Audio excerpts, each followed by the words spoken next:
Hello viewers, আজি মই আপোনালোকক দেখাব বিচাৰিছোঁ হাঁস বা লাও পানী কেনেদৰে প্ৰস্তুত কৰা হয় তাকে মই আপোনালোকক দেখাব বিচাৰিছোঁ। আৰু যদি আপোনালোকে মোৰ চেনেলটো এতিয়ালৈকে সাবস্ক্ৰাইব কৰা নাই প্লিজ সাবস্ক্ৰাইব কৰি দিব। এতিয়া চাওঁচোন আহক কেনেদৰে আমি হাঁস বনাওঁ। হাঁস প্ৰস্তুত কৰিবলৈ আমাক প্ৰথমতে দৰকাৰ হয় হাঁসৰ গুটি বা পিঠা, আৰু এই গুটিখিনি বিভিন্ন ধৰণৰ গছ, লতা, শিপা আদি বন ঔষধেৰে প্ৰস্তুত কৰা হয়। আৰু প্ৰতি কেজি চাউলত এনেকুৱা ধৰণৰ হাঁসৰ গুটি 5-6টাকৈ দিব লাগে। এটা কেৰাহীত পানী গৰম কৰা হৈছে। যিহেতু চাউলখিনি সৰহ সেইটো কাৰণে আমি কেৰাহী ব্যৱহাৰ কৰিছোঁ। যদি চাউল কম হয় তেতিয়াহ'লে সৰু বৰ্তনতো চাউলখিনি সিজাই ল'ব পাৰে। পানীখিনি গৰম হোৱাৰ পাছত চাউলখিনি তাত ঢালি দিয়া হৈছে। এয়া দেখিছে তাত চাউলখিনি ধুনীয়াকৈ ঢালি দিয়া হৈছে। আৰু এডাল তাৱৰ মাৰিৰে গোটেই চাউলখিনি ভালদৰে মিহলাই দিয়া হৈছে যাতে তলত লাগি নধৰে।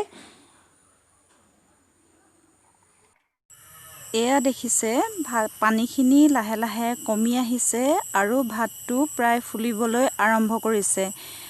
মানে আমাৰ সাজৰ বাবে সিজোৱা ভাতখিনি প্ৰায় সম্পূৰ্ণ হৈছে। এতিয়া এটা আমি ডাঙৰ বৰ্তনেৰে ভাতখিনি ঢাকি দিম আৰু জুইটো বাহিৰলৈ উলিয়াই দিম।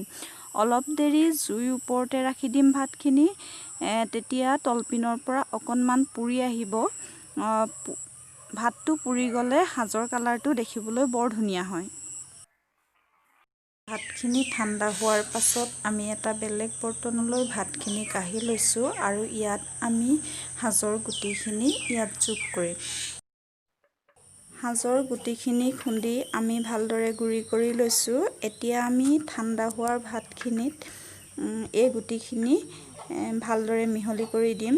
চাব লাগিব যাতে প্ৰত্যেকটো ভাততে সমানে লাগে।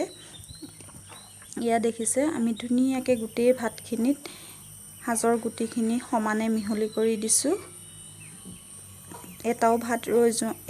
এটা ভাততো নলগাকৈ ৰৈ যোৱা নাই, প্ৰত্যেকটো ভাততে সমানেই লাগিছে। এনেদৰে ধুনীয়াকৈ গোটেই ভাতখিনিতে ভালদৰে আমি মিহলি কৰি দিছোঁ। এইখিনি ভালদৰে মিহলি হোৱাৰ পাছত আমি অকণমান পানী ছটিয়াই দিম। বহুত বেছি নহয়, অকণমান পানী ওপৰত ছটিয়াই দিম আৰু আমি ভালদৰে ঢাকি দিম। কলপাত দি আমি ভালদৰে ঢাকি দিম। আগতে আইতাহঁতে কলহত থৈছিল, মাটি কলহত, যিটো মখা বুলি কৈছিল। আমাৰ ইয়াত যিহেতু মখা নাই সেয়েহে আমি এনেকুৱা ডাঙৰ বৰ্তনতে ভালদৰে ঢাকি কেইদিনমানলৈ ৰাখি দিম। 5-6 দিনতে খাবলৈ হৈ যায়, কিন্তু বেছি দিন হ'লে সাজটো বেছি ভাল হয়। সেয়েহে আমি কেইদিনমানলৈ এনেদৰে ভালদৰে ঢাকি ৰাখি দিম।